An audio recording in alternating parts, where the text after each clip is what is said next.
Hey everyone, welcome back into a tutorial. In this video I am going to show you how to track your Uber ride in a real time. In this I will guide one of the easiest and step-by-step process to track your Uber ride in a real time. So let's get start our video. First of all, open your Uber application on mobile device, and before that make sure you are logged in that. Now you can see here in our Uber application one inter pickup point is there, so tap on that. After giving your pickup point location and all,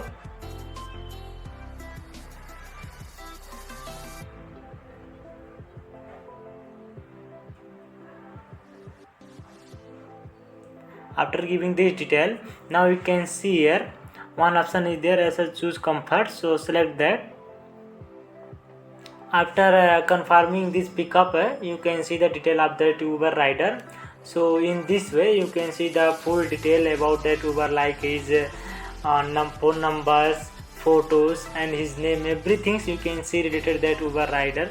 So in this way you can track that Uber rider in a real time. So if you like this video, please don't forget to like, subscribe and comment below. Thanks for watching this video.